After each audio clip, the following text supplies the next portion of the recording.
Sem ponovno nasledi reporter Milan in kot vsi vemo, imajo naši poštarji tukaj v Mariboru in pravzaprav posod po Sloveniji nove poletne lepe uniforme v kratkih bermudah, hlačah, sedaj drvijo na svojih mopedih oziroma kolesih naokrog in nas razveseljujejo svojo oziroma z našo pošto. In tokrat je z nami upokojeni poštar gospod Silvo Kolek. Gospod Silvo, lepo zdrav, kaj vi pravite o novi poletni uniformi naših poštarjev, vaših bivših kolegov? Ena beseda je za to, mladi mož, sramota. To, kaj se dogaja v PTT, bivšem, jaz še vedno rečem PTT, ker to je bil takrat zakon, pa tisti znak naš rok v pošti po Novem Slovenije, to je škandal. Ki ste te to videli? Kratke hlače. To tega ni na svetu. Poštar je poštar, to je uniformirana oseba. To je, včasih je bil poštar zakon.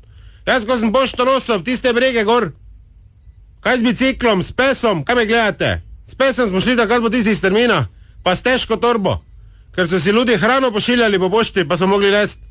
Pa dišalo ven, pa lačen. Podhranjen, lahko rečem, pa smo šli. Pa pozive za vojsko, ko sem nosil. Ljudi smo mogli iskat po skednih. Za svije so se mi skrivali, pa sem jih najdo. Včasih sem spal celo. Mi smo bili policija, pošta, pa gasilci obenem. Tu gasili smo, če je treba. Zdaj pa jih gledam. Čujte, moj sin je poštar. To je sramota. To je sramota. Kratki hlača, zdaj če rekel, ata, kaki sem. Jaz sem padel sedežne dol. Tada me križ boli.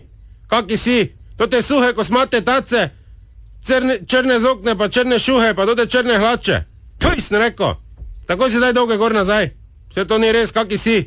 Na bicikli se sedi gor, tada ti bo še jajce vun padle. Pa si koko rajber. Pa tisto kapo, kot je premala. Ma glavo po mami. To je neverjetno.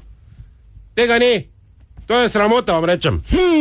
Zanimivo, zanimivo, gospod Silvo. No, kako pa ste se vi oblačili v vročih poletnih dneh oziroma kako bi se naj oblačili poštari dan danes? Čujte, mi smo bili oblečeni, tako sem rekel, uniforma. Ali je bilo poleti po 40 stopinj, je bilo po zimi, takrat je bilo minus 40, ne pa zdaj, ko zim sploh ni.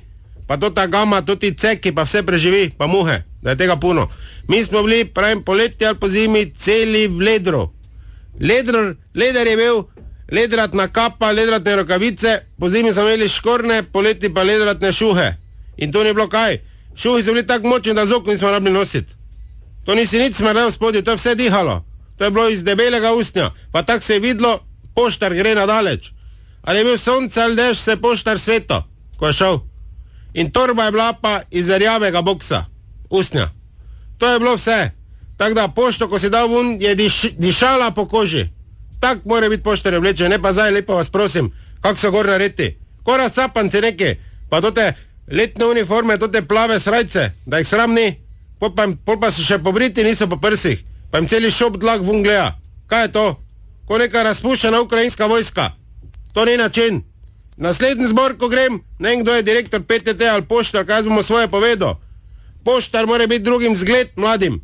Kaj bo mi, zakaj poštara več ne bo? Seveda, ko bo mladi videl tote, ko so ko neka tota skupina droterska, ko toto muziko igra. Kaj bo rekel, ja, on poštar. Se na mene hotel biti poštar. Valjda mi stari dede nosili. Ja še zdaj na mes sina grem tu pa tam, ko so penzije, da potegnem kaki šnops. Kaj nazaj grem v kratkih hlačah?